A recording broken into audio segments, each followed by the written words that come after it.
இது ரஷ்யாவில் இருக்கக்கூடிய தென்கிழக்கு கடற்கரை பகுதியான கம்சட்கா தீபகற்ப பகுதியில் ஏற்பட்ட நிலநடுக்கம் அடுத்தடுத்து உலக அளவில் பல்வேறு அறிவுறுத்தல்கள், எச்சரிக்கைகள், பாதிப்பில் ஏற்படும் என்ற ஒரு அச்சம் பரவலாக காணப்பட்டு வருகின்றது.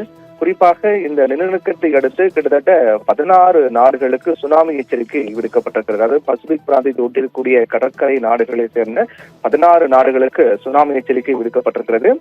அதன் அடிப்படையில் அமெரிக்கா, பிரான்ஸ், பாலினேசியா, குவாம், கோஸ்டாரிக்கா, சீனா, ஈக்வடார், பெரு, ஜப்பான், பிலிப்பைன்ஸ், ஹவாய், சிலி உள்ளிட்ட 16 நாடுகளில் கடுமையான சுனாமி வருவதற்கான வாய்ப்பு இருப்பதாக அங்கு எச்சரிக்கை விடுக்கப்பட்டிருக்கிறது. அதிலும் குறிப்பாக ரஷ்யா நிலநடுக்கம் காரணமாக சுனாமியால் மின் நிலையங்கள் சேதமாக இருக்கிறது. ரஷ்யாவில் ஏற்பட்ட சக்திவாய்ந்த நிலநடுக்கத்தால் 16 நாடுகளுக்கு சுனாமி எச்சரிக்கை. அதே போன்று பல்வேறு நாடுகளில் சீனா, Japan, America, Philippines, Hawaii, Chile உள்ளிட்ட நாடுகளுக்கு சுனாமி எச்சரிக்கை விடுக்கப்பட்டிருக்கிறது. அங்கிருந்து மக்கள், கடற்கரை நகரங்களில் வசிக்கக்கூடிய மக்கள் பாதுகாப்பான இடங்களுக்கு செல்லுமாறு அறிவுறுத்தப்பட்டிருக்கிறார்கள். தொடர்ந்து ஈக்வடார், பெரு, பிரான்ஸ், பாலினேசியா, குவாம், கோஸ்டாரிக்கா உள்ளிட்ட நாடுகளைச் சேர்ந்த மக்கள் உடனடியாக மீதான பகுதிகளுக்கோ அல்லது கடற்கரை ஒட்டிய பகுதியில் வசிப்பவர்கள் என்றால் உடனடியாக அந்த நகரை விட்டு வெளியேற வேண்டும் என்றும் எச்சரிக்கை விடுக்கப்பட்டிருக்கிறது. சுனாமி தாக்கியதன் காரணமாக ஹவாய் தீவில் துறைமுகம் மூடப்பட்டிருக்கிறது. துறைமுகம் கடுமையான சேதம் எடுப்பதற்கான வாய்ப்பு இருப்பதாக கருதி அந்த ஹவாய் தீவில் சுனாமி தாக்கியதை அடுத்து துறைமுகம் மூடப்பட்டது. அதே போன்று அலாஸ்காவிலும் சுனாமி தாக்கியதாக தெரிவிக்கப்பட்டிருக்கிறது. ரஷ்யாவை தொடர்ந்து ஹவாய் மற்றும் அலாஸ்காவில் சுனாமி தாக்கியதாக தெரிவிக்கப்பட்டிருக்கிறது. அதிலும் குறிப்பாக ரஷ்யாவின் கிழக்கு சட்லைன் பகுதியில் சுனாமி அலை எழுந்திருக்கிறது. கிட்டத்தட்ட ஒரு 10 அடி உயரத்துக்கு மேலாக அந்த அலைகள் ஆக்ரோஷமாக எழுந்து அந்த கடற்கரை கட்டிடங்களை முழுவதுமாக மூழ்கடித்திருக்கிறது. அந்த கடற்கரை ஒட்டிய பகுதியில் இருக்கக்கூடிய கட்டிடங்களை முழுவதுமாக மூழ்கடித்திருக்கிறது. அந்த பகுதி முழுவதும் அவசர நிலை அறிவிக்கப்பட்டு மக்கள் உடனடியாக வெளியேற வேண்டும் என்று அறிவுறுத்தப்பட்டிருக்கிறது. அதே போன்று ரஷ்யாவின் கிழக்கு துறைமுக நகரான என்ற நகரினுடைய கடுமையான அந்த நகரை முழுவதுமாக சுனாமி அலை தாக்கியிருக்கிறது.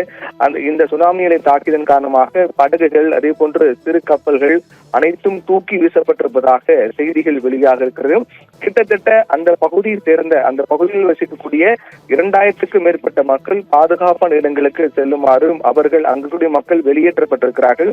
அதே போன்று ஹவாய் தீவையும் சுனாமி தாக்கியிருக்கிறது. அமெரிக்காவில் இருக்கக்கூடிய ஹவாய் தீவையும் சுனாமி தாக்கியிருக்கிறதன் காரணமாக ஹவாய் தீவில் இருக்கக்கூடிய துறைமுகம் மூடப்பட்டிருக்கிறது. அதை தொடர்ந்து இன்னும் பல நாட்கள் இதனுடைய தாக்கம் இருக்கும் என்றும், அதனால் பல நாட்கள் மறு அறிவிப்பு வரும் வரை மக்கள் தங்களை பாதுகாத்துக் கொள்ள வேண்டும் என்றும் தெரிவிக்கப்பட்டிருக்கிறது. ஹவாய் தீவிலும் கடுமையான சுனாமி அலைகள் தாக்கியிருப்பதாக சொல்லப்படுகின்றது. குறிப்பாக 10 முதல் 13 அடி உயரம் வரை கடல் அலைகள் எழுந்து ஆக்ரோஷமாக தாக்கியிருக்கிறது. இதனால் கடற்கரையில் யாரும் நடமாட வேண்டாம் என்றும், அதுக்காக பல ஆயிரம் மக்கள் அங்கிருந்து வெளியேற்றப்பட்டிருக்கிறார்கள் என்றும் தெரிவிக்கப்பட்டிருக்கிறது. இப்படியாக அமெரிக்கா, பிரான்ஸ், பாலினேசியா, குவாம், கோஸ்டாரிக்கா, சீனா, ஈக்வடார், பெரு, ஜப்பான், பிலிப்பைன்ஸ், ஹவாய், சிலி உள்ளிட்ட 16 நாடுகளுக்கு சுனாமி எச்சரிக்கை விடுக்கப்பட்டிருக்கிறது. இதில் மிக முக்கியமாக பார்க்கப்பட வேண்டிய விடயம் என்னவென்றால், இன்று காலை ஏற்பட்ட அந்த 8 என்ற ரெக்டர் அளவில் பதிவான இந்த நிலநடுக்கம் பொறுத்தவரையிலும் இதனுடைய தாக்கம் இன்னும் சில நாட்கள் இருக்கும். சில நாட்கள் இதனுடைய தாக்கம் எப்போது வேண்டுமானாலும், என்ன பாதிப்பு வேண்டுமானாலும் வரலாம். இதனால் எப்போது என்ன நடக்கும் என்ற ஒட்டுமொத்த பல்வேறு நாடுகள் அச்சத்தில் மூழ்கியிருக்கின்றன. ரஷ்யாவில் மின் நிலையங்கள் சேதமாக இருப்பதாக தெரிவிக்கப்பட்டிருக்கிறது.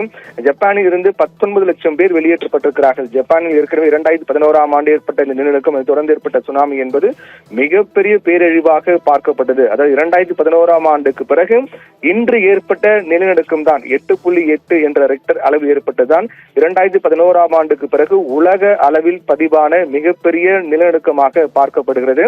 என்றால் 2011ஆம் ஆண்டு ஜப்பானில் ஏற்பட்ட போது அங்கு இருக்கக்கூடிய மின் நிலையங்கள் பல்வேறு பகுதிகள் கடுமையாக சேதமடைந்தன. பல ஆயிரம் மக்கள் கடுமையாக பாதிக்கப்பட்டார்கள்.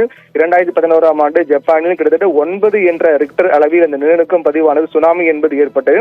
இதன் காரணமாக புகுஷிமா அணுமின் நிலையம் பெரிய அளவிலான சேதத்தை சந்தித்தது. அது போன்று ஒரு சேதம் மீண்டும் ஏற்படக்கூடாது என்பதற்காக ஜப்பானில் இருந்து கிட்டத்தட்ட 19 லட்சம் மக்கள் வெளியேற்றப்பட்டிருக்கிறார்கள். ஏற்கனவே கூறிய அந்த 16 நாடுகள் சேர்ந்த மக்களுக்கும் எச்சரிக்கை விடுக்கப்பட்டிருக்கிறது. சில நாட்கள் வரை அந்த எச்சரிக்கை மக்கள் பின்பற்ற வேண்டும். ஏனென்றால் இன்று ஏற்பட்டக்கூடிய இந்த நிலநடுக்கம், அதை தொடர்ந்து ஏற்பட்டக்கூடிய சுனாமி தாக்கியிருக்கூடிய காரணமாக பல நாடுகளுக்கு சுனாமி எச்சரிக்கை விடுக்கப்பட்டிருக்கிறது. இன்று ஒரு நாள் கடந்துவிட்ட பிறகு நிலைமை சீரடைந்து விட்டது என்று யாரும் கருத வேண்டாம் என்றும், இன்று ஏற்பட்ட இந்த சம்பவத்தினுடைய தாக்கம் அடுத்த சில நாட்கள் வரை இருக்கும், அதுவரையிலும் மக்கள் கவனமாக இருக்க வேண்டும் என்றும், எப்போது என்ன நடக்கும் என்று தெரியாமல் ஒட்டுமொத்த இந்த 16 நாளை சேர்ந்த மக்களும் அச்சத்தில் மூழ்கி இருக்கிறார் என்பதுதான் இதில் மிக முக்கியமாக பார்க்கும் விடயமாக இருக்கின்றது. சரி.